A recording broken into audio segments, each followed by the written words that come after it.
saúdo a todos os irmãos com a paz de nosso Senhor e Salvador Jesus Cristo. Lembro-me agora de dois fatos muito importantes em minha vida relacionados aos livros. Eu deveria ter entre 13, 14 e 15 anos quando visitei pela primeira vez em minha vida uma biblioteca. Que biblioteca bonita! Que lugar encantador! Não era uma biblioteca muito grande, com dezenas ou centenas de milhares de livros, mas era uma biblioteca muito bonita. Ficava na cidade onde eu fui criado, São Bernardo do Campo. E chegando ali, vi o nome daquele depósito de livros.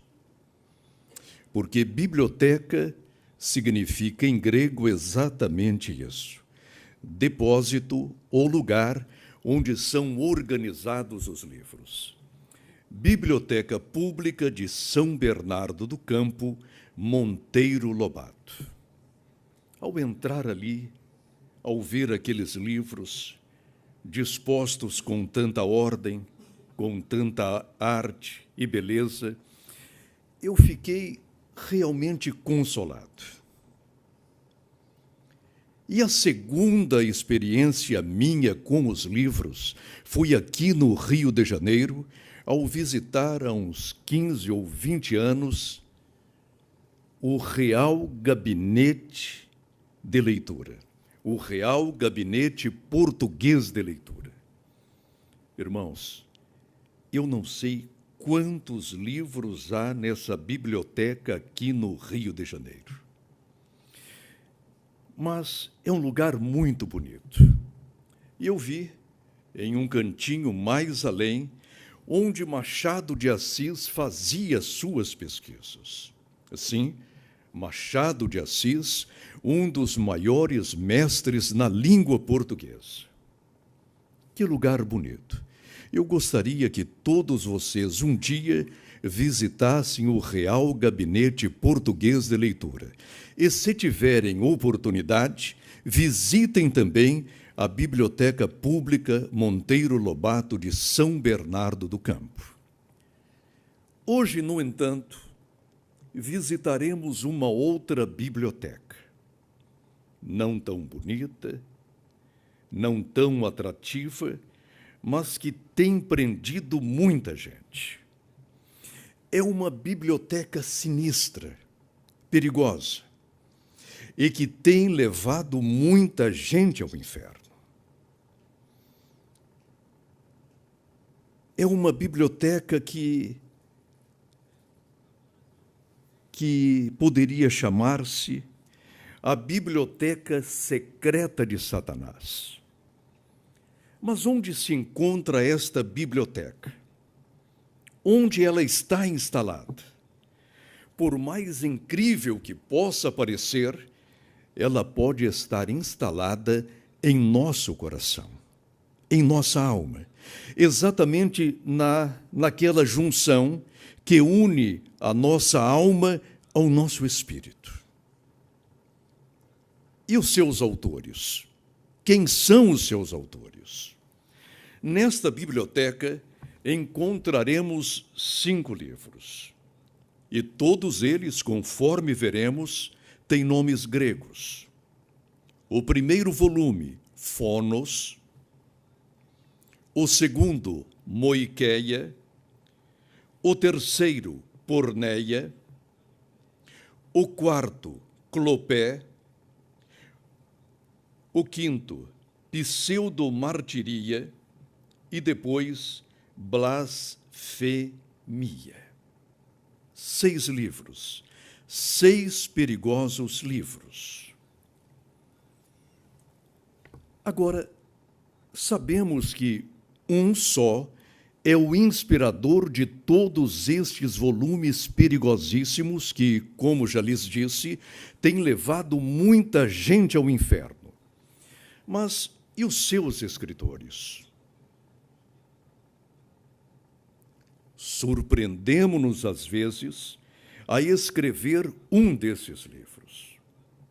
Às vezes, nós próprios, servos de Deus, começamos a escrever e a fazer narrativas e enredos perigosos para a nossa própria alma. A biblioteca secreta de Satanás, muitas vezes, instala-se em nosso coração e não o percebemos. Eu chamo a vossa atenção para o livro de Mateus, capítulo 15 e versículo 19. Porque do coração procedem os maus pensamentos, mortes, adultérios, prostituições, furtos, falsos testemunhos e blasfêmias. O coração, o lugar da biblioteca secreta de Satanás.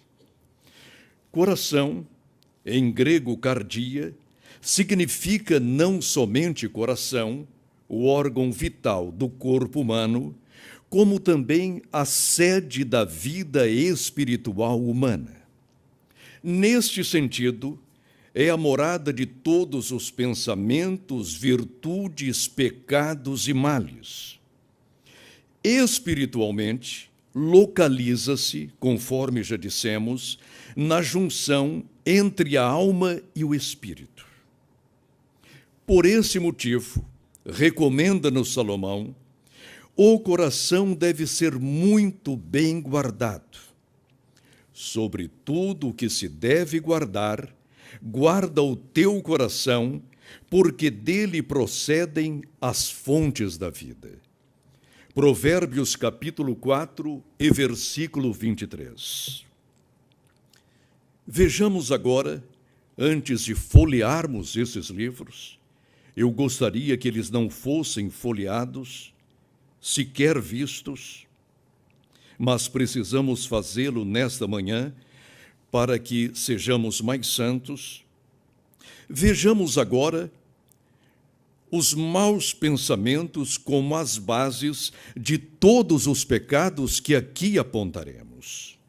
O coração, conforme já vimos, é a origem e a sede ou a matriz de todos os pensamentos, pois é do coração que procedem os pensamentos. Estes surgem exatamente, enfatizamos aqui, na junção da alma e do espírito, conforme lemos em Hebreus capítulo 4 e versículo 12. Por conseguinte, o ponto mais íntimo, mais interior e mais escondido de nosso ser fica exatamente na junção entre a nossa alma e o nosso espírito. Nós sequer podemos separar o espírito da alma. São inseparáveis. Por intermédio da alma, nós entramos em contato com o mundo exterior. E por intermédio do espírito, nós entramos em contato com o mundo interior e espiritual. É por intermédio do nosso espírito que oramos, que falamos com Deus, que comungamos com o Senhor e entramos em contato com todas as belezas celestiais ou, aqui, fazemos um parênteses, indesejado, ou com as profundezas de Satanás. Com o nosso espírito, oramos, e oramos bem. Mas com o nosso espírito, exatamente naquela junção entre a alma e o espírito, nós arquitetamos o mal para nós mesmos e para os nossos semelhantes. Por conseguinte, como diria Tiago, o pecado, a iniquidade e as ofensas contra Deus começam e têm origem em nosso ser mais interior. E é lá que estes livros mencionados aqui, da biblioteca secreta de Satanás, começam a ser escritos.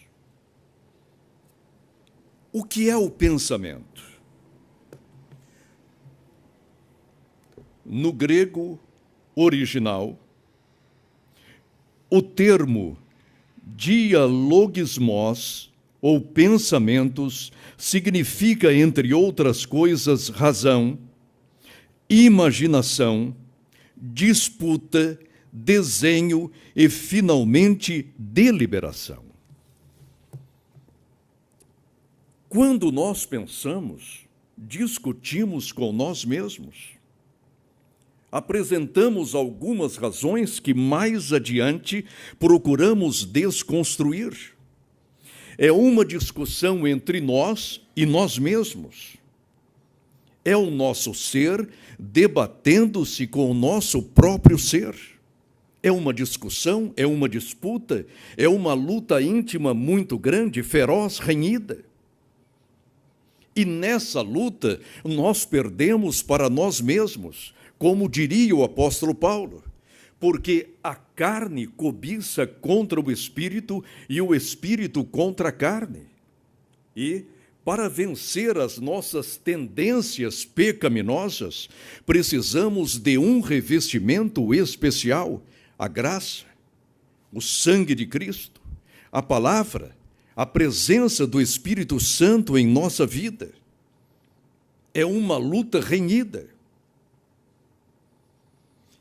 E exatamente lá, em nosso interior mais interior, em nossa interioridade, é que os maus pensamentos e enredos e narrativas e novelas perigosas começam. Maus pensamentos. Aqui nós temos a palavra grega poneros. Este termo significa mal, pecado, iniquidade, ofensa. E ofensa já cristalizada contra Deus. Agora, preparemo-nos para abrir, com a licença dos senhores. Não se atemorizem, mas precisamos abrir aqui o primeiro livro desta biblioteca de Satanás, que alguns de nós, às vezes, começou a escrever, e alguns estão escrevendo, e outros já chegaram ou estão chegando ao seu epílogo. O primeiro livro de Satanás chama-se Fonos. Não é uma palavra muito feia. Fonos.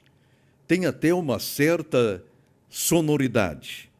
Mas vejamos o que significa fonos, morte. No grego, fonos abrange não somente a morte física, mas igualmente a espiritual, a moral e a emocional. E o primeiro a escrever esse livro foi Caim.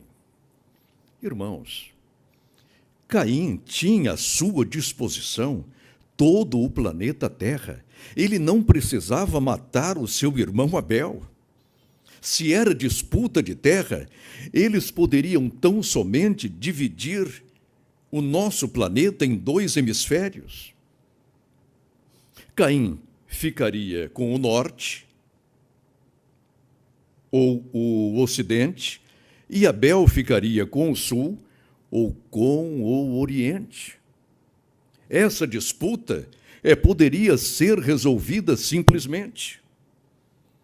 Todavia, Caim começou a escrever esse livro porque ele tinha inveja.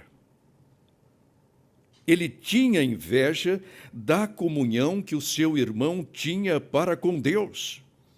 Ele não suportava o êxito espiritual de Abel. E ele começou a elaborar uma narrativa para destruir o seu irmão.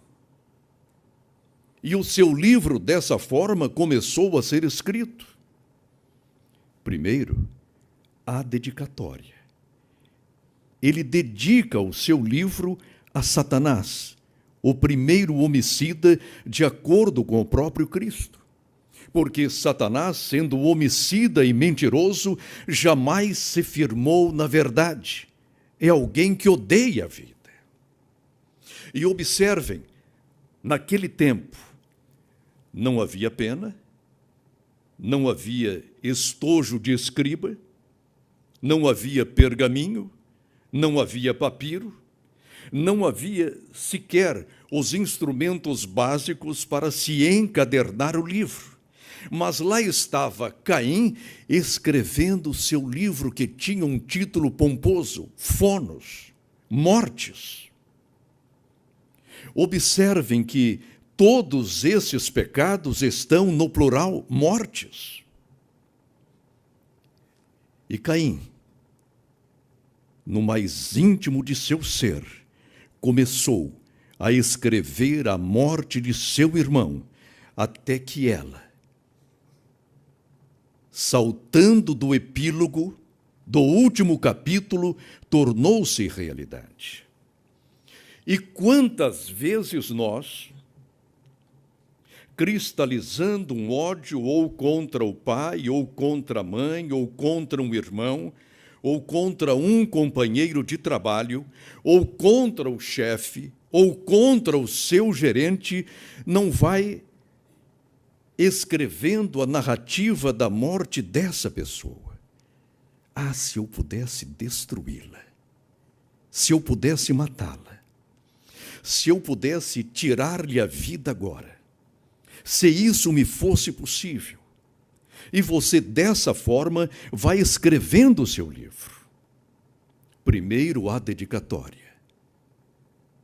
Depois, as apresentações, a ficha catalográfica. Em seguida, a introdução. Depois, os primeiros capítulos. E, finalmente, você mentalmente, espiritualmente, você concretiza a morte dessa pessoa. Pronto. Se ela morresse assim, se ela desaparecesse assim, o meu problema estaria resolvido. É o ódio não contido. É o ódio não combatido de imediato. Não podemos abrigar em nosso coração semelhantes pensamentos, porque, se o fizermos, poderemos chegar de fato a ofender e até a matar fisicamente o nosso irmão. Às vezes, não podemos concretizar o nosso intento, matando-o fisicamente. Então vamos arquitetando a sua morte emocional. Tiramos-lhe a paz, a tranquilidade. Mostramos-lhe a nossa indiferença. Não olhamos para ele. Em russo, a palavra ódio significa aquele que não suporta ver o seu irmão. A presença daquele irmão, ou daquela irmã, ou daquele chefe, ou daquele gerente, já nos é insuportável. E dentro de nós o ódio, a raiva, e queremos matá-lo. Mas como não temos poder, matamo-lo emocionalmente. Espiritualmente também, porque já não o cumprimentamos com a paz do Senhor.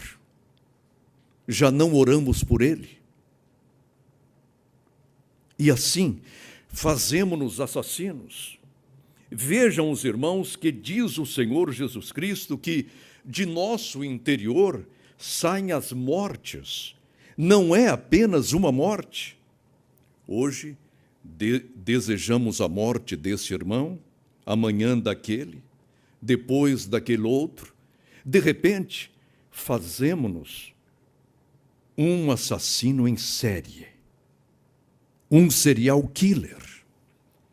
e depois matamos tanta gente em nosso interior que nos tornamos um genocida. Matamos, às vezes, toda uma família, toda uma igreja, toda uma cidade e todo um país. E se tivéssemos realmente poder para isso, nós o faríamos. Então, potencialmente, às vezes somos um Nero, um Calígula, um Stalin ou um Hitler. Por esse motivo, nessa manhã, o Senhor Jesus quer que limpemos todo o nosso coração e saiamos daqui sem odiar quem quer que seja. Os nossos corações terão de sair limpos daqui. Amaremos a todos, mesmo aqueles que não nos amem. A nossa obrigação é amar. Abramos agora o segundo livro de Satanás. Ele tem por nome Moiqueia, adultérios. O adultério começa no coração até acabar em tálamo alheio ou em cama alheia. É o que significa etimologicamente a palavra adultério. Nas Sagradas Escrituras, nós temos um episódio muito lamentável. Eu chamo a vossa atenção para o segundo livro de Samuel, capítulo 11, do versículo 2 ao 4. Uma tarde, levantou-se Davi do seu leito e andava passeando no terraço da casa real. Daí viu uma mulher que estava tomando banho. Era bela, muito formosa. Davi mandou perguntar quem era. Disseram-lhe: é Bateseba, filha de Eliã e mulher de Urias o Heteu. Então enviou Davi mensageiros que a trouxessem. Ela veio e ele se deitou com ela. Tendo-se ela purificado da sua imundícia, voltou para casa. Sim. Davi escreveu esse livro, que tem por título Moiqueia, adultério, adultérios, pecados duplos e múltiplos. Mas como pode Davi escrever um livro com este título? Ele que era o suave salmista, profeta de Deus e escritor sagrado. Como aquelas mãos que escreveram o Salmo 23, escrevem agora um livro chamado Moiqueia. Mas quando ele começou a escrever esse livro, como dentro de si formou-se essa narrativa maldita? A questão é que, de vez em quando, Davi, de seu palácio, observava Betsabá. E ela ia, e ela vinha, e os olhos de Davi sobre ela. Ela chegava e ela saía, e os olhos de Davi sobre ela. E Davi, pensando ser todo-poderoso, porquanto o rei de Israel, não guardou o seu coração, não fez um concerto com os seus olhos, como fizera Jó, e deixou-se seduzir por aquela mulher. E dentro de si, na junção de sua alma com o seu espírito, começou a enredar uma novela, uma narrativa. Algo romântico, bonito, como vemos hoje em muitos filmes e novelas. Só que nas novelas e nos filmes dá tudo certo. Ambos se encontram e não há nenhuma consequência. E Davi escreveu aquele livro, ficha catalográfica, dedicatória, apresentações, epílogos, a narrativa estava completa. E certa tarde, arquitetando ele, sozinho, porque mandara os homens para a guerra, inclusive o esposo daquela mulher, e ele levantou-se, estava fazendo a sesta, dormiu após o almoço, estava forte, bem disposto, e viu aquela mulher tomando banho. E diz a Bíblia que aquela mulher era em extremo formosa. Em hebraico, tovat mar'e meod, ou seja, ela era apetecível aos olhos, era formosíssima, não era apenas yaf meod, ou muito bonita, era em extremo formosa. E ele chamou um de seus criados e perguntou-lhe: quem é aquela mulher? Como se ele não soubesse. Era a esposa de seu amigo.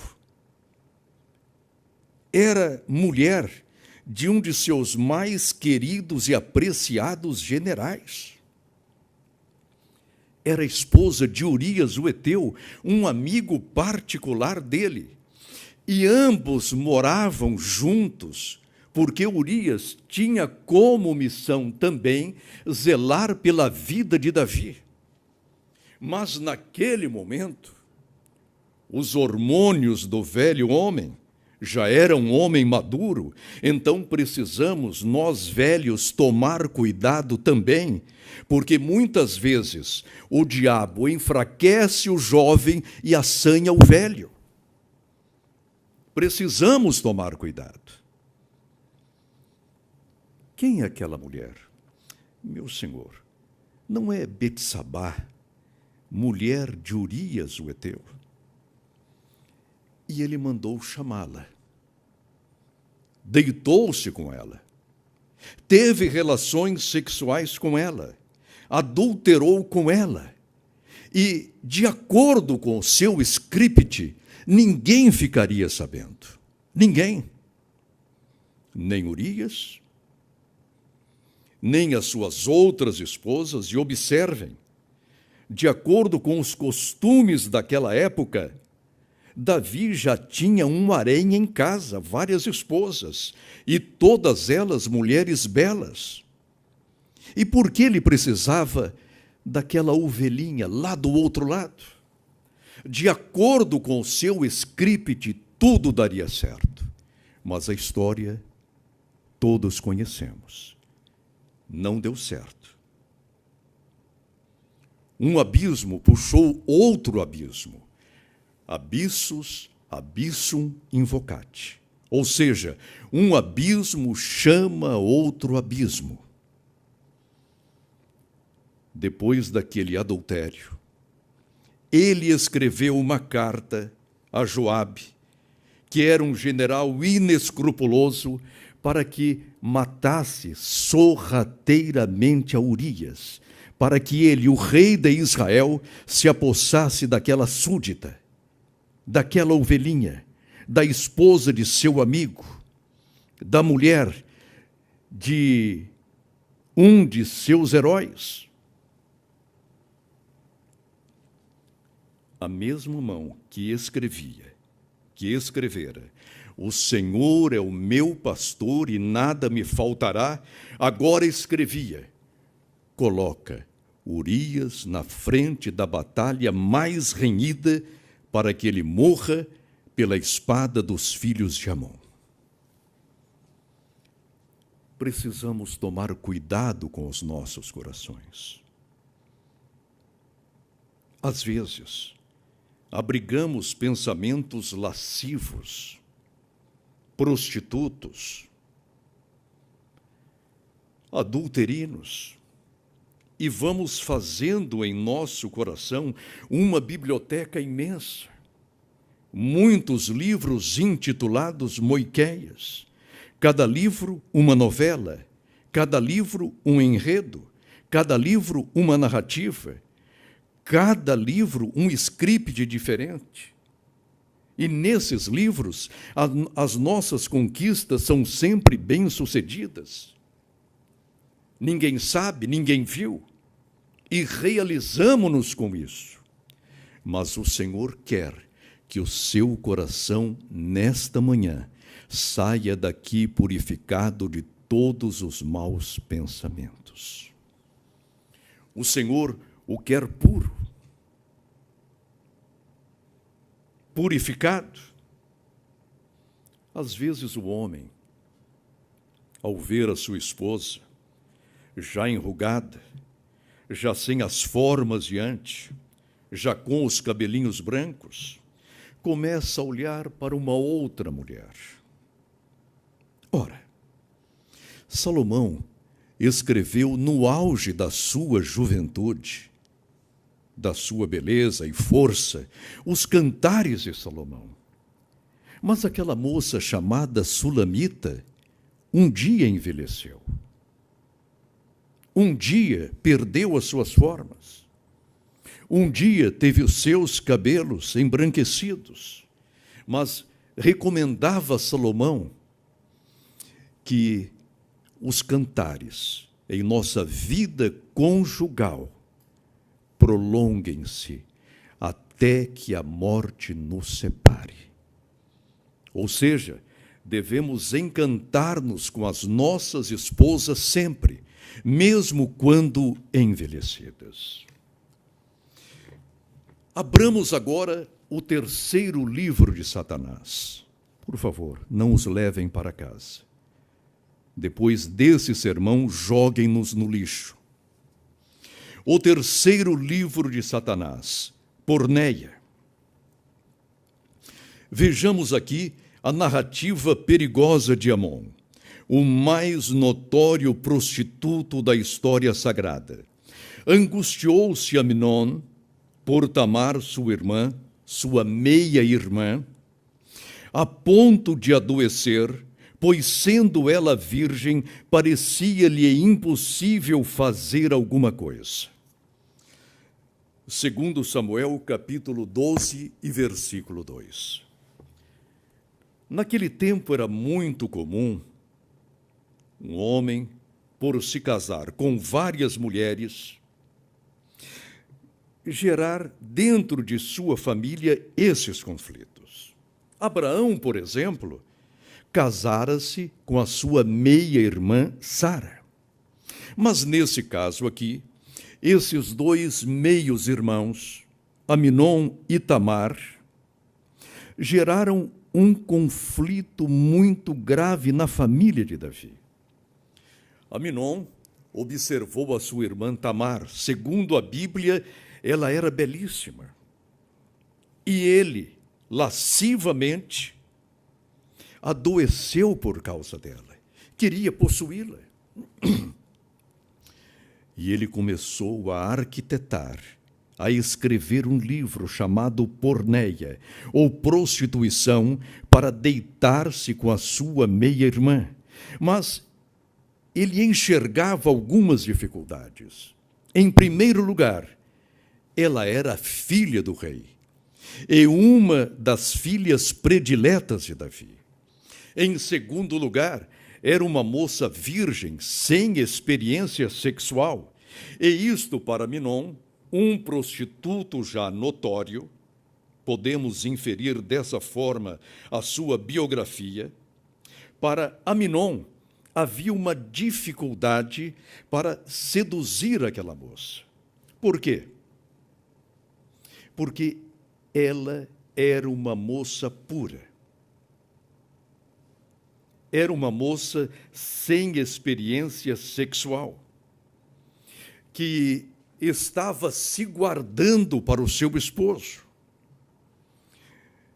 Mas mesmo assim, Amnon começou a escrever o seu livro, a compor a sua narrativa, para seduzir a sua meia-irmã. Mas ele tinha dificuldades com esse enredo. Por esse motivo, um primo seu ajudou a escrever esse livro em coautoria. Nesses momentos, o próprio Satanás manda alguém para que nos ajude a escrever a nossa própria ruína, o nosso próprio pecado e a nossa própria separação de Deus.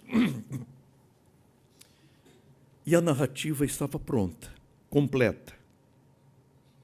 Aminon, já doente da alma, agora finge-se também doente do corpo. E pede para o seu pai enviar-lhe Tamar para que fizesse alguns bolinhos para ele. Vejam os irmãos agora. Aqueles bolinhos tinham uma forma de coração. Era algo próprio para ser dado entre esposos e, quando muito, noivos. Era algo íntimo, bastante íntimo. E aquela menina, aquela moça tão linda, foi imprudente. Era o seu irmão, mas ela deveria conhecer o caráter de Aminon e descuidou-se, ficou sozinha com ele. Fez-lhe aqueles bolinhos. Ou seja, deu-lhe a entender que o caminho estava aberto para a sua sedução, para os intentos de Aminon. E Aminon forçou-a, violentou-a, tirou-lhe a virgindade e depois sentiu tanto nojo dela que a expulsou de casa. As jovens precisam tomar muito cuidado com esses homens. Não são rapazes inocentes, estão em nosso meio, mas prontos para seduzir, para tirar a honra de uma serva do Senhor, de uma moça inocente. Mostram-se apaixonados, pedem provas de amor, e a moça, às vezes, querendo casar-se, querendo conquistar aquele rapaz, começa a enviar-lhe algumas mensagens para que esse rapaz pense que o caminho está aberto. E isso é fatal. Por esse motivo, a moça deve precaver-se.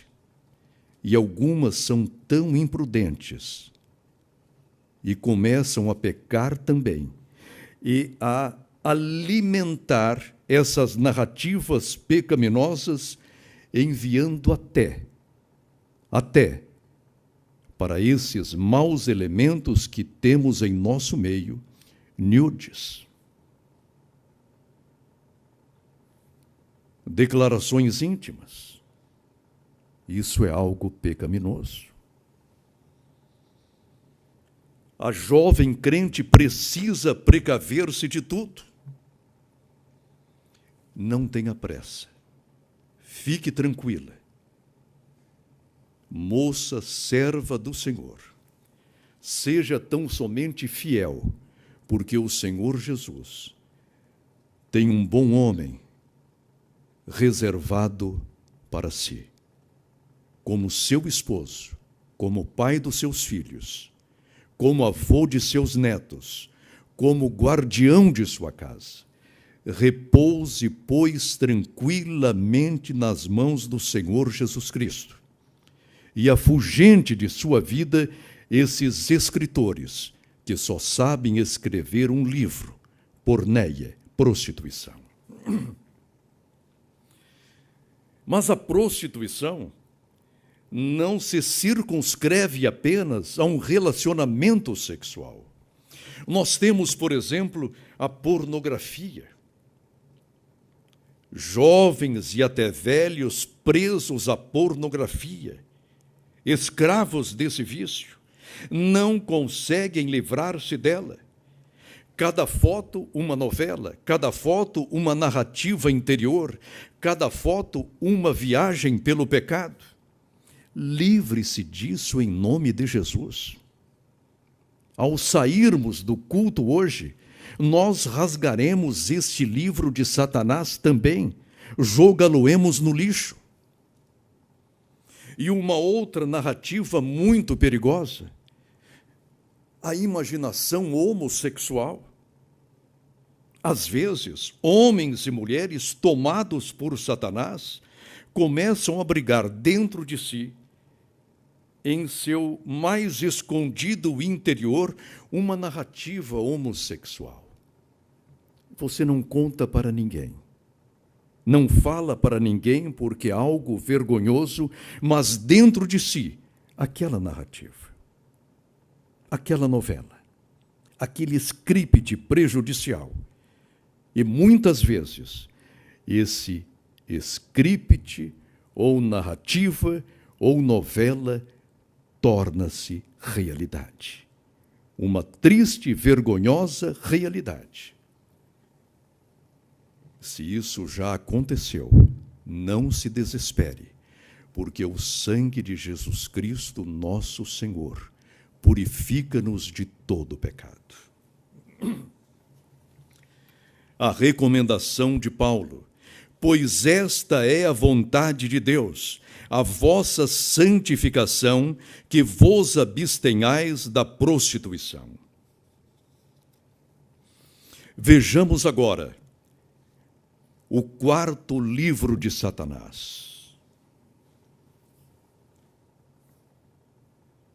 Clopé. Eu não sei se essa palavra soa muito simpática. Clopé.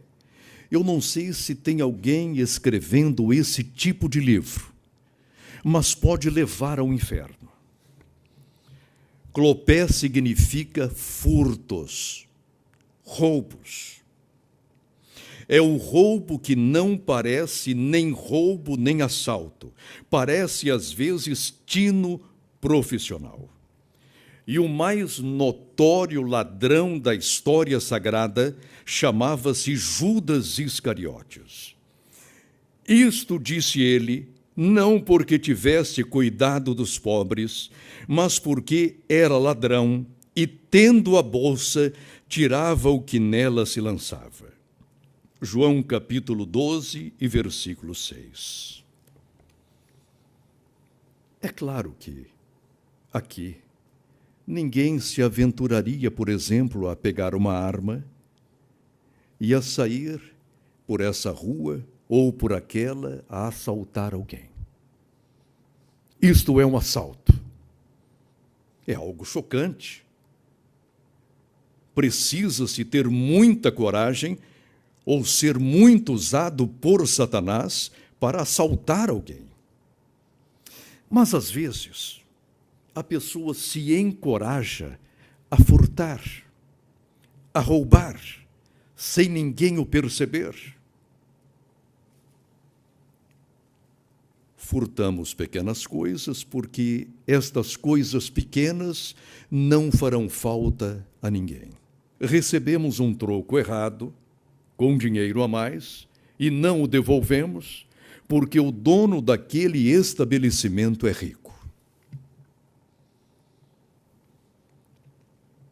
Recebemos em nossa encomenda alguns produtos a mais, porque a Amazon é riquíssima. O seu dono tem bilhões e bilhões e bilhões de dólares. Então, este produto ou esta mercadoria não lhe fará qualquer falta. E vamos furtando. E não devolvemos nada. E acostumamo-nos. E em nosso interior, começamos a escrever um livro. Clopé. Olha, poderia ser um best-seller. Clopé. E vem a narrativa, e vai a narrativa, como eu posso obter mais vantagens, como posso furtar e roubar. Assaltar, não. Eu preciso de uma arma, e não tenho tanta coragem para isso. Mas qual a diferença entre um assalto e um furto? Entre um roubo ostensivo e um roubo furtivo. Que diferença há? Irmãos, ambos levam ao inferno. Já vamos encerrar. Eu tenho um sobrinho chamado Renan. E ele contou-me certa vez o seu testemunho. Ele estava com fome. A sua mãe não tinha nada em casa. Ele casou-se com a minha sobrinha. E ele, não sendo crente ainda, não conhecendo o Evangelho ainda, entrou num mercadinho perto de sua casa e roubou um pacote de biscoito. Em São Paulo é bolacha. Um pacote de biscoito.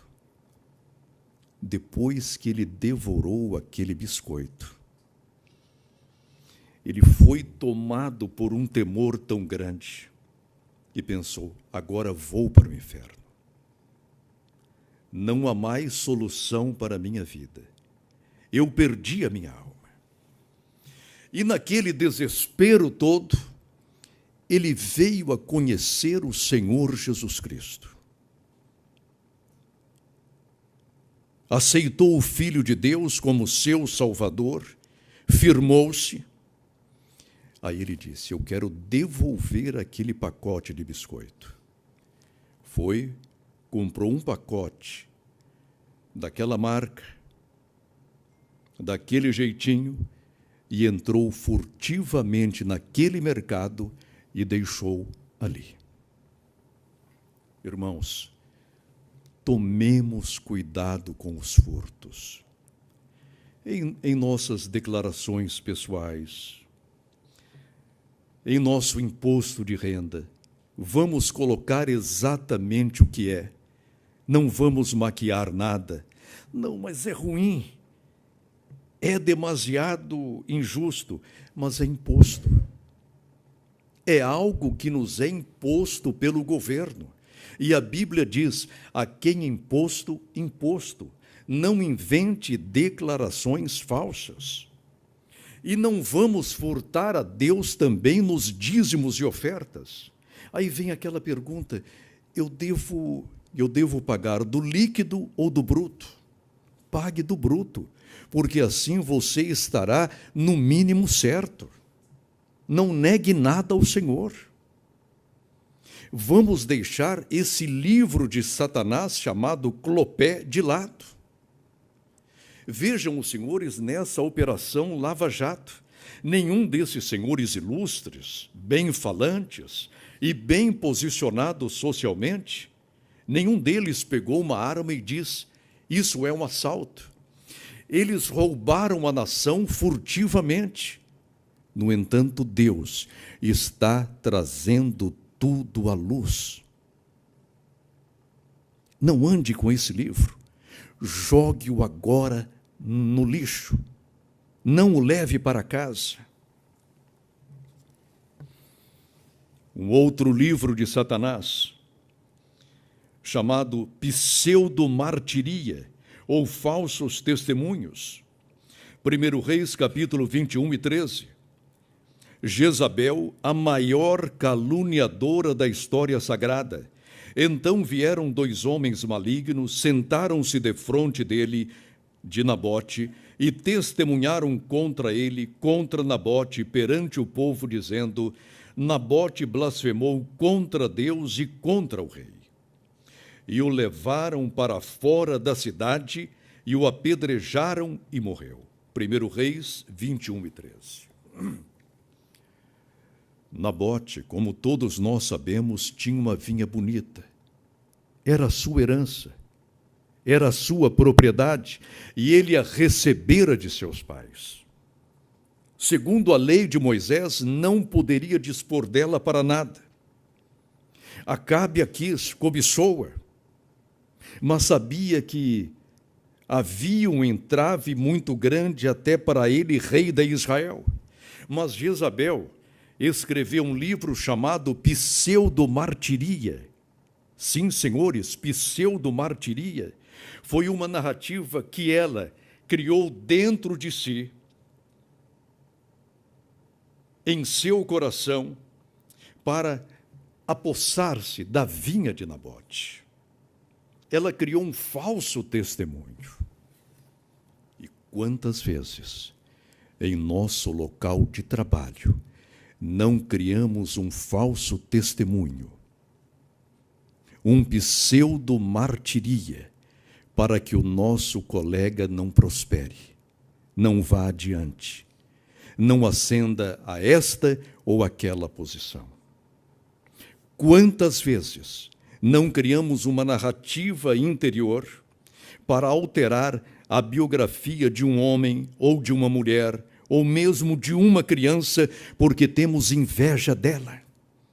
Não lhe suportamos o êxito, o sucesso.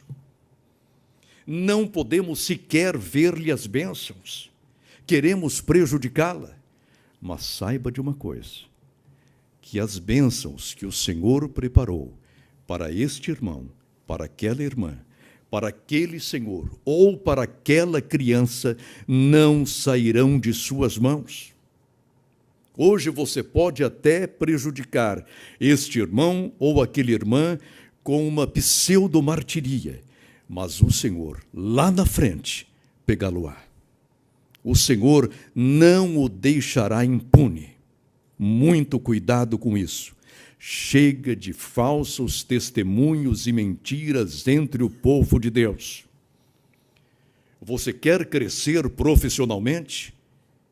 Cresça pelos seus próprios méritos. Estude. Estude.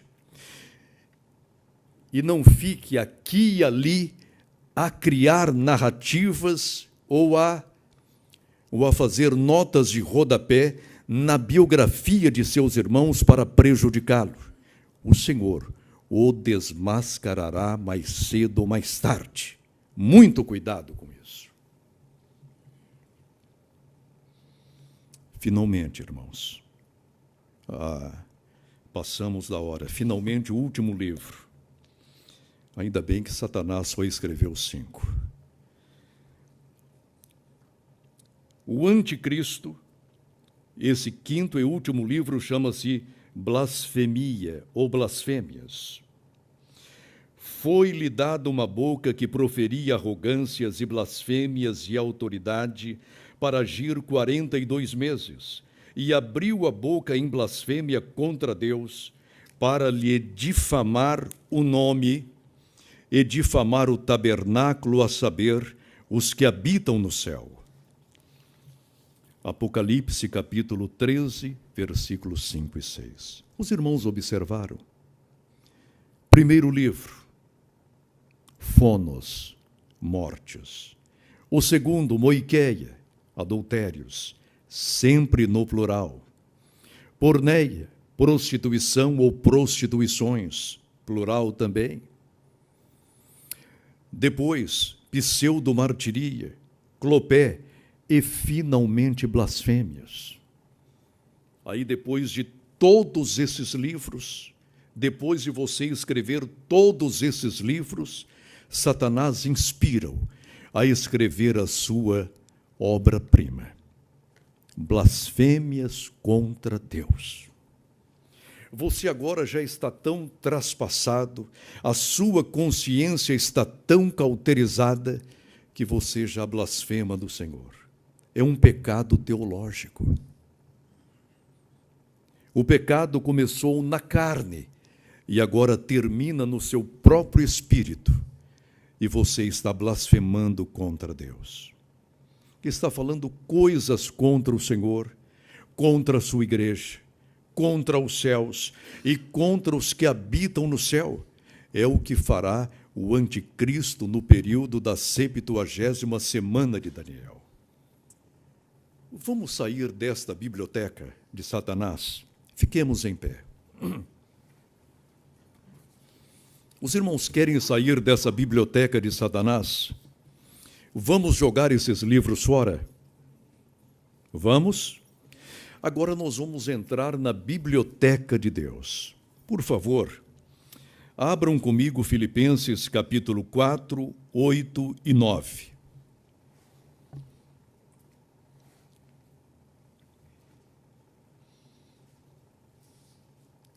A Bíblia diz o quê? Finalmente, irmãos, tudo que é verdadeiro, primeiro livro de Deus, tudo que é respeitável, segundo livro de Deus, tudo que é justo, terceiro livro de Deus, tudo que é puro, quarto livro de Deus. Tudo que é amável, quinto livro de Deus.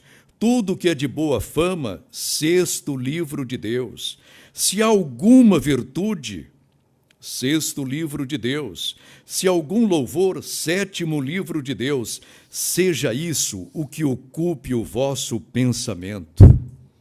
E a obra-prima de Deus, o que também aprendestes e recebestes e ouvistes e viste em mim, isso praticai. E agora, o livro dos livros, e o Deus de paz será convosco. Vamos jogar os livros de Satanás na lata do lixo e vamos entrar na biblioteca de Deus.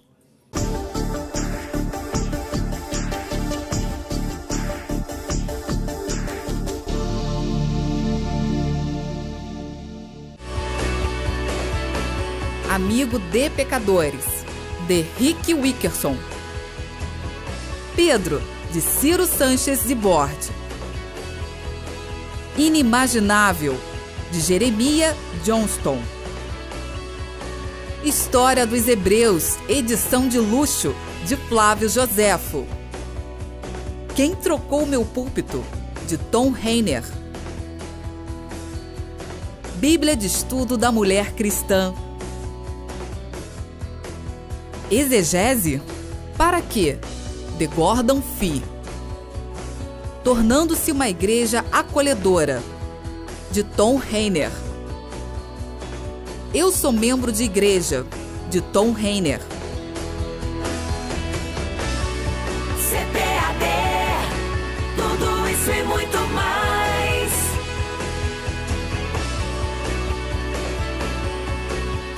Indescritível, de Louis Giglio.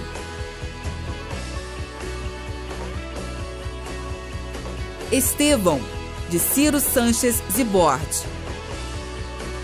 Entre a Fé e a Política, de Valmir Nascimento. A Teologia Carismática de Lucas, de Roger Stronstadt. Seu Legado de Fé, de James Dobson. Revestidos de Poder, de Gutierrez Fernandes Siqueira. Bíblia Histórias para Meninas Corajosas. Bíblia História para Meninos Corajosos.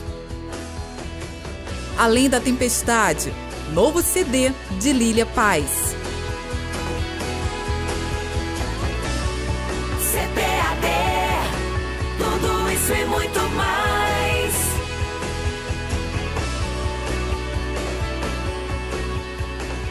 Esse é o melhor ano de sua vida, de Michael Hiatt.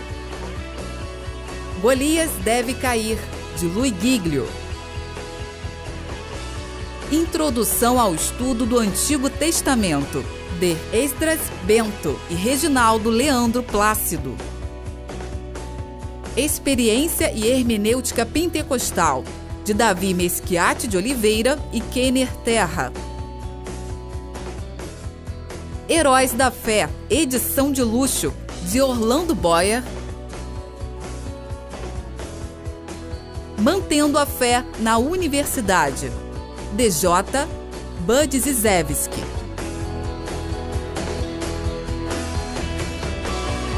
CPAD, tudo isso e muito mais.